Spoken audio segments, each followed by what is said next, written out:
أعوذ بالله من الشيطان الرجيم. بسم الله الرحمن الرحيم. قد أفلح المؤمنون الذين هم في صلاتهم خاشعون. فرمایا اللہ رب العزت والجلال نے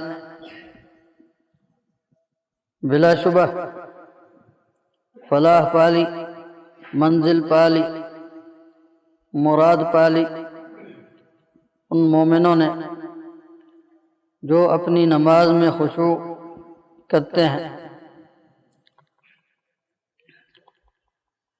خشوع ظاہری بھی ہے اور باطنی بھی، جسم کا بھی ہے اور قلب و روح کا بھی،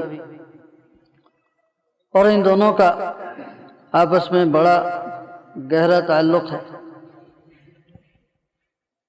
کبھی تاثیر اندر سے باہر آتی ہے اور کبھی باہر سے اندر جاتی ہے۔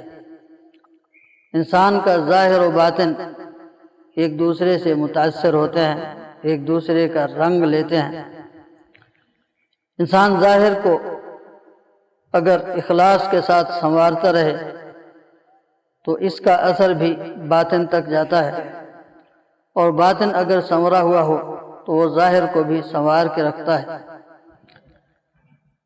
انسان کے لیے ظاہر سنوارنا آسان ہوتا ہے، ظاہر سنوارنا آسان ہوتا ہے، باطن سنوارنے کے لیے بڑی ریاضت کی ضرورت ہوتی ہے۔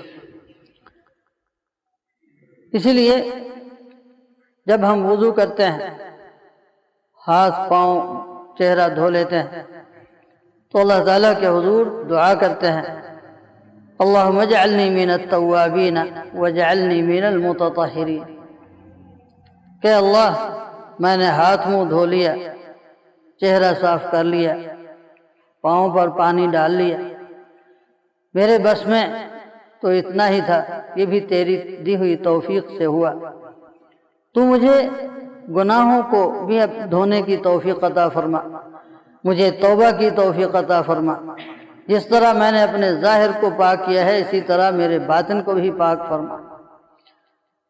نبی صلی اللہ علیہ وسلم کی دعاؤں میں سے ہے، اللہم اجعل سریرتی خیرا من علانیتی واجعل علانیتی صالحا، اے اللہ میرا باطن میرے ظاہر سے اچھا کر دے، اس سے بہتر کر دے، اور میرا ظاہر بھی اچھا کر دے۔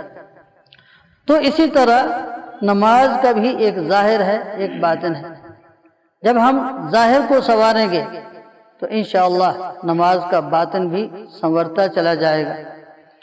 نماز میں خشوع کی تدابیر جیسا کہ ہم نے عرض کیا تھا کہ کچھ نماز کے اندر کی ہیں، کچھ نماز کے باہر کی ہیں۔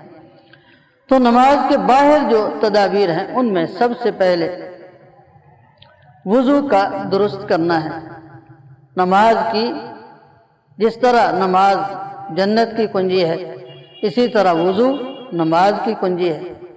اگر انسان وضو اہتمام سے کرے، وضو اہتمام سے کرے، اور معلوم ہے آپ نے وہ حدیث بارہا سنی کہ جب انسان وضو کرتا ہے تو انسان کے گناہ دھلتے ہیں، ہاتھ دھونے کے ساتھ ہاتھوں کے گناہ، منہ دھونے کے ساتھ چہرے کے گناہ، پاؤں دھونے کے ساتھ پاؤں کے گناہ۔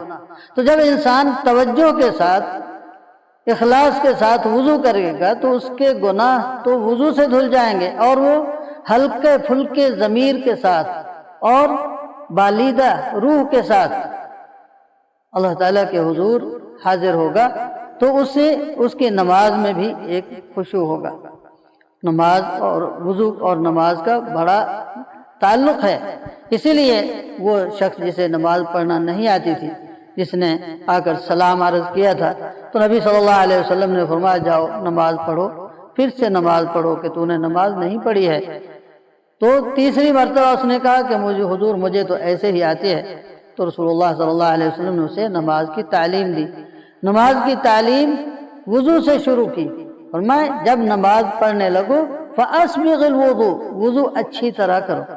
حالانکہ اس نے اسے نماز سکھانا مقصود تھا، تو اچھی طرح نماز پڑھنا، خشوع کے ساتھ نماز پڑھنا، یہ توجہ اور مکمل طور پر وضو کرنے پر منحصر ہے۔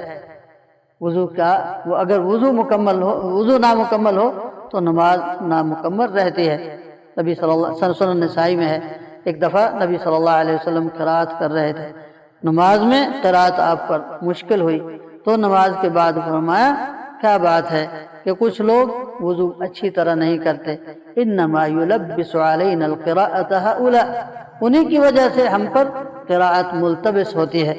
تو جب دوسروں کا وضو جو نماز میں ساتھ ہیں ان کا وضو دوسروں پر یعنی اثر انداز ہوتا ہے تو خود اس کی اپنی نماز میں اس کی کیا کیفیت ہوگی۔